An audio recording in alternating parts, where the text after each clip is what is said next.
Hello everyone and welcome back to our channel.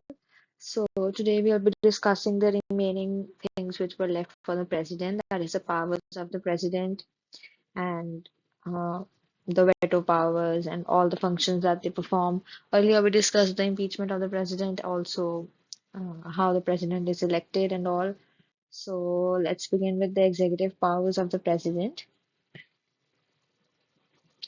This is focusing on appointment powers. Okay, so the president of India as the constitutional head plays a key role in appointing important authorities in the country. First, the Prime Minister is appointed by the President. Usually, this is the leader of the majority party in the Lok Sabha. Next comes the Council of Ministers.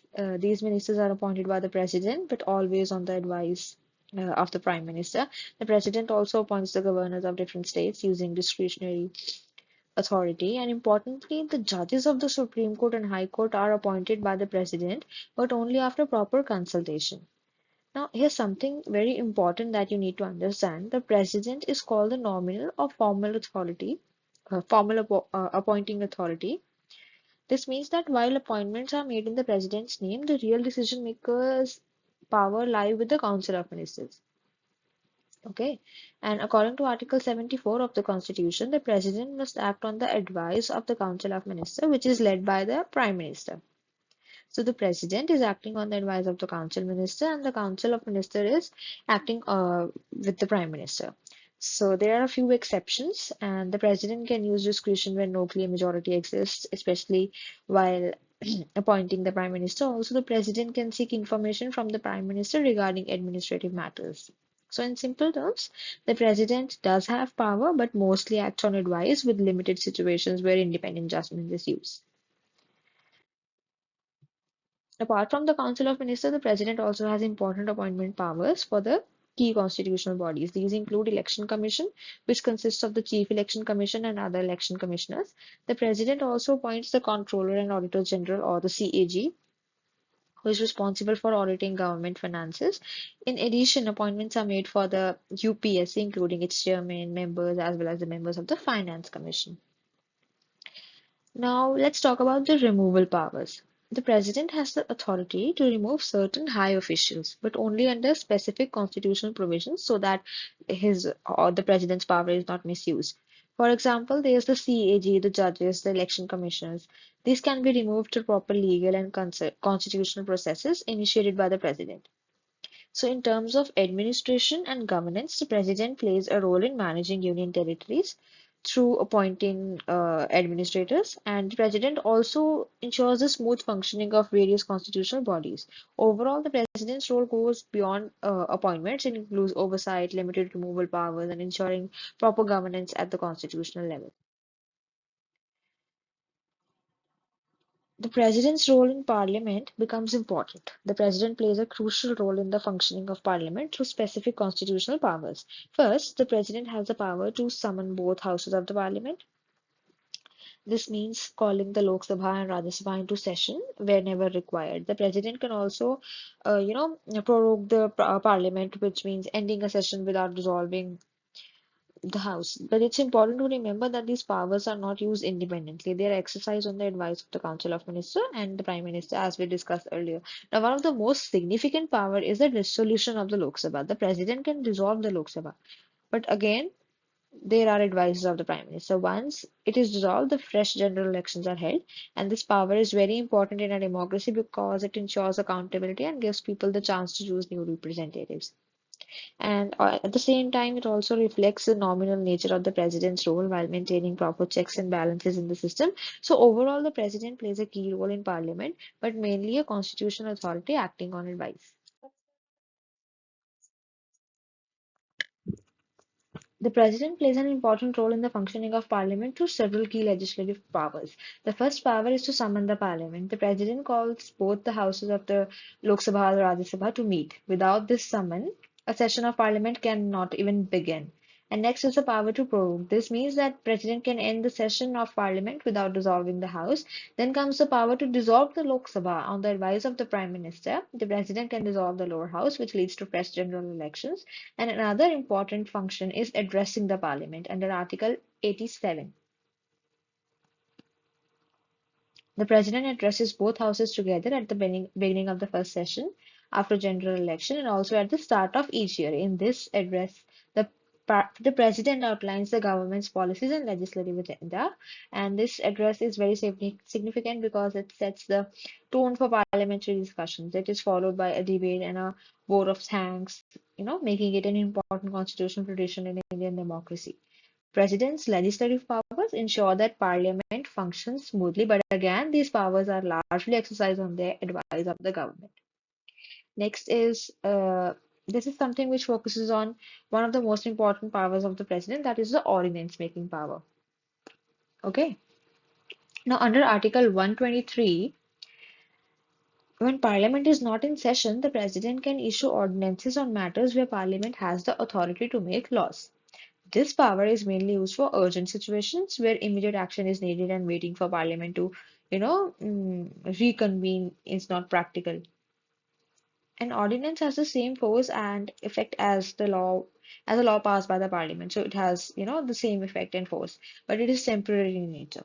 And now let's understand the conditions and limitations. Once the Parliament reassembles, the ordinance must be laid before both the houses, and it will cease to operate after 6 weeks of the reassembly if it is not approved. Also, the President can issue an ordinance only when satisfied that there is need for an immediate action. Importantly, this power cannot be misused, to bypass the parliament. It is subject to judicial review. So, in simple terms, we can say that the ordinance making power is a temporary legislative tool for emergencies and not a substitute for the normal lawmaking process.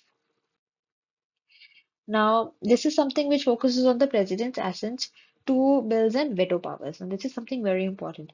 Okay, every bill passed by the parliament requires the president's approval to become a law, and the president has three options over here.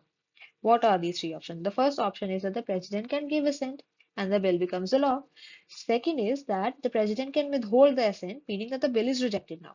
And the third is that the president can return the bill for reconsideration. And this option is not valid for money bills. This is something you need to really understand, okay? And if the bill is sent back and the parliament passes it again, the president is bound to give the assent. Okay? There are types of veto powers. First is absolute veto, and we'll be discussing these further, but I'm just giving a normal overview. This absolute veto is where the president completely rejects a bill. This is rarely used and usually applies to private member bills. Next is the suspensive veto, where the bill is sent back for reconsideration, but if the parliament passes it again, the president must approve it. And then the pocket veto, which is the president simply does not take any action on the bill and tries to delay it indefinitely. And though these veto power act as constitutional safeguard, ensuring that the laws are carefully reviewed and not passed in, mm, just like that or without any discussion or without any thought. Then we come to the financial power part. Now, the President of India plays an important role in the financial governance of the country. Okay, one of the key power is related to the union budget. The annual budget is presented in the parliament in the name of the president, which means the executive formally initiates the country's financial planning through the president. Now let's talk about money bills, which are very important in financial matters. Under Article 110, a money bill can be introduced only in the Lok Sabha, and that too with the prior recommendation of the president. Now, this ensures that the government has proper control and oversight over the financial legislation. Another important article over here is Article 112. The president causes the annual financial statement, which is basically the budget to be laid before the parliament. And this statement includes details of the government's revenue and expenditure and setting the framework for how money will be sent and earned and spent overall. So the president's financial powers ensure that no major financial decision begins without the proper consultation on constitutional procedure. The president plays an important role in checking the transparency and taking financial accountability as well. Audit reports and parliamentary oversights are some examples. So the president causes the reports of the CAG to be laid before the parliament. These reports examine how government money is spent, ensuring transparency and allowing parliament to properly scrutinize financial management. And then now we're coming to money bills again because the president ensures that money bills follow proper constitutional procedure. They can be introduced in the Lok Sabha only with the president's approval, as we discussed earlier. This helps prevent unauthorized financial decision, okay, and also maintains the fiscal discipline. Overall, the president's role here is to ensure that all financial matters are handled according to the constitutional rules before they become law. Now let's move to the judicial powers of the President of India. Um, which this is also something that focusing on the pardoning powers of now the President of India. And under Article 72 of the Constitution, the President of India has the authority to grant relief in certain criminal cases. These powers include several forms. First is pardon, which is completely removing the both the conviction and the sentence. Next is reprieve, which means a temporary suspension of the punishment. Then comes respite, where the sentence is reduced due to special circumstances like health or age. We also have remission, which reduces the duration of the sentences without changing its nature. And finally, commutation, where a harsher punishment is replaced with a lighter one. Where do these power apply? They are used in cases related to court martial, offenses against union laws, and most importantly, death sentences. In fact, the president's pardoning power is often seen as the last option for justice, especially when all legal remedies have been exhausted. And it acts as a constitutional safeguard as well. So go through this slide and then we'll go to the other. Now, this is focusing on the types of pardons given under Article 72 and their significance. There are five important types of pardoning powers. First is pardon. This completely removes both the conviction and the sentence, and the person is treated as innocent. We've discussed this in the uh, earlier slides, so just go through this. And uh, most important thing in this slide to understand is that the constitutional and humanitarian significance of this power. So the president's pardoning power acts as a final safeguard against judicial errors and provides a way to ensure justice is balanced with compassion. It also acts as a check on the judiciary, ensuring that decisions can be revived in exceptional cases. However, this power is not exercised independently. It is used on the advice of the Council of Ministers and is also subject to judicial review, as seen in the cases like this is the hacker case, and overall, this power reflects an important principle that the law should not be so rigid that it ignores human circumstances. Let's move to the diplomatic powers of the president. The president of India represents the country in international affairs. Under Article 53, all treaties and international agreements are made in the name of the President. The President also has the power to appoint ambassadors, high commissioners, and other diplomatic representatives to foreign countries. These roles symbolize India's presence and engagement on the global stage.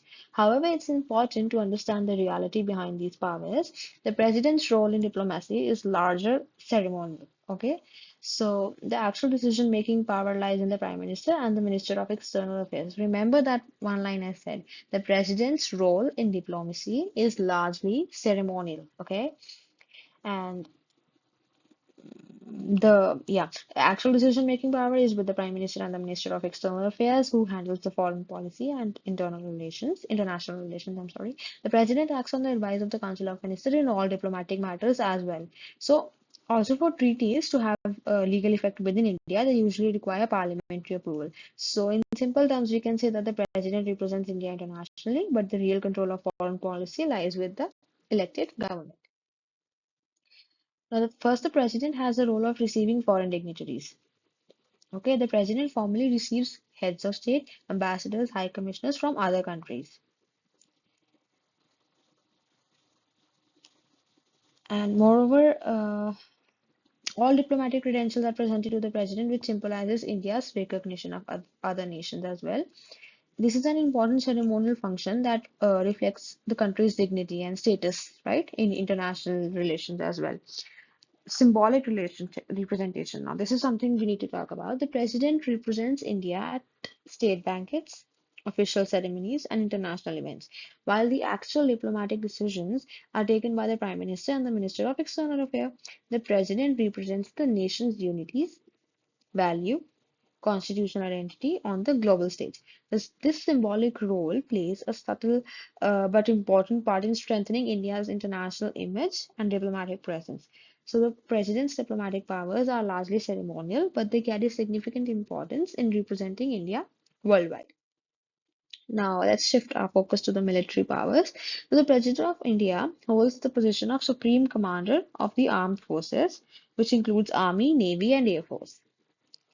Under Article 53, this role represents the principle of civilian control over the military.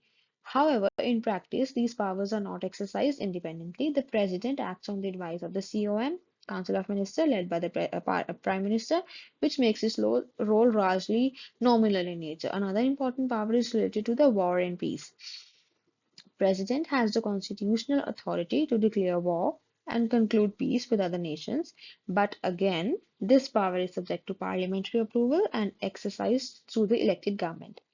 This ensures that decisions related to national security remain democratic and accountable. So, overall, while the president is the formal head of the armed forces, the real operation lies with the cabinet and the Ministry of Defense. First, the president has the power of commissioning officers. This means that the president formally grants authority to officers in the armed forces.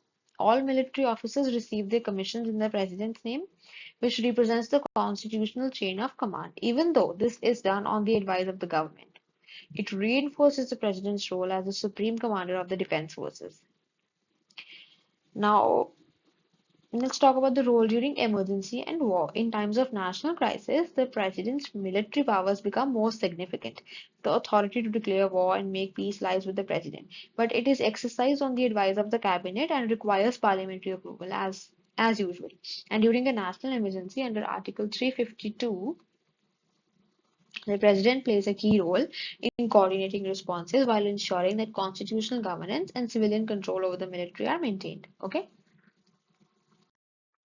Let's discuss the emergency powers. The Constitution gives the President the authority to declare three types of emergency during extraordinary situations. First, national emergency under Article 352, and this can be declared when the security of India is threatened by war, external aggression, or armed rebellion. A national emergency has very wide effects. It can impact fundamental rights and also change the balance between center and the state. Next is the state emergency under Article 356. This is also known as the president's rule. This is declared when the constitutional machinery in a state fails. In such cases, the president can take over the executive functions of the state government. The third type of emergency is the financial emergency, which is under Article 360. This can be declared when the financial stability or credit of India is at risk. And the first, which was the national emergency under Article 352, when it is declared, the fundamental rights under Article 19 are suspended automatically. Also, the federal structure of India temporarily becomes unitary, meaning that the center gains control. As we read in while discussing the types of constitution, that there is a federal constitution and a unitary, but India is a quasi-federal. So, in times of emergencies, national emergencies, it becomes more toward, it leans towards the federal federal term, which means that the center gains stronger control. In fact, the parliament gets the power to make laws even on the stateless subjects. Now, coming to the president's rule under Article 356. Over here, this is imposed when a state's constitutional machinery fails, usually based on the governor's report. In such situation, the state legislative assembly may be dissolved or suspended, and the president takes over the executive functions of the state through the governor. This leads to temporary centralization of power. It is not unlimited. The proclamation must be approved by the parliament within 2 months, and it can continue for a maximum of 3 years, but only with certain conditions and safeguards. Focusing on the financial emergency, which was given under Article 360, the President can declare a financial emergency, financial stability or credit of India is threatened.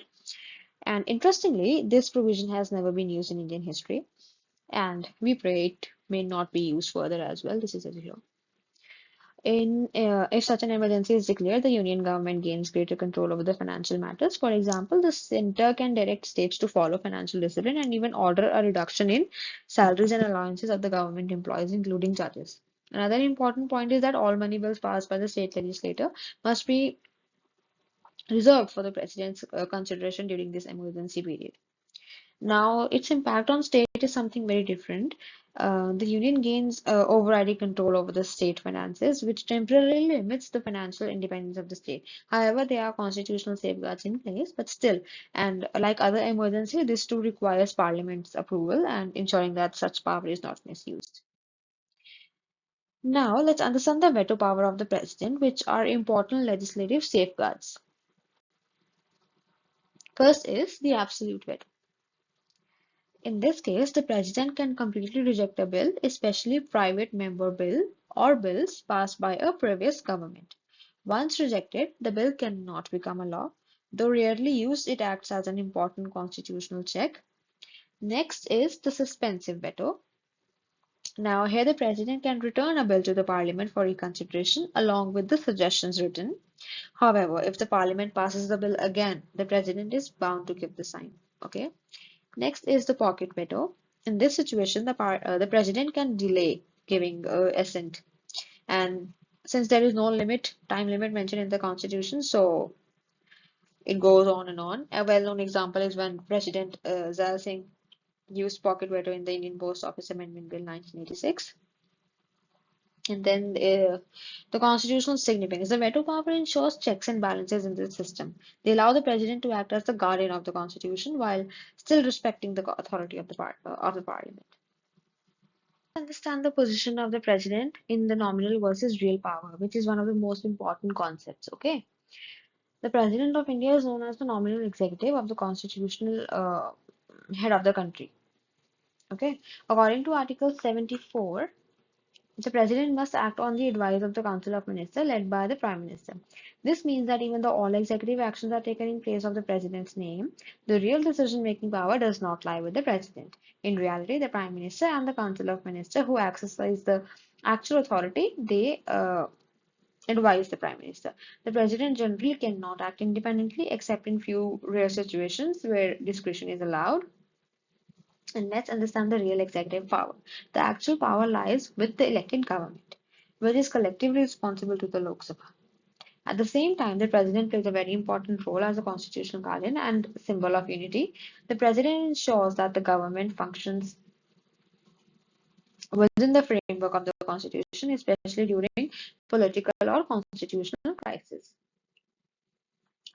Now, in fact, there are some important facts about the President of India. First, the first President of India was Dr. Rajendra Prasad, who served from 1950 to 1962. He is the only president who served full 2 terms, and he also played a key role in the Constituent Assembly, as we all know. He was a freedom fighter and a leader as well.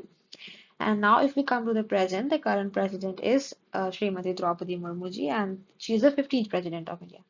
She made history as the first tribal woman and the second woman to hold the prestigious office.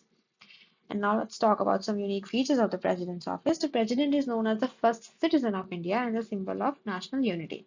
During the tenure, the president enjoys complete immunity from legal proceedings.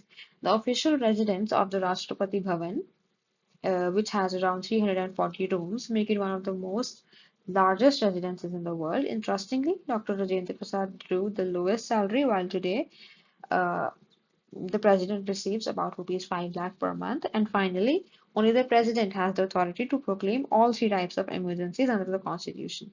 So these facts do not just highlight the powers, but also the importance and prestige of the president's office. This is just a summary. You can go through this. Thank you and have a nice day for today's session.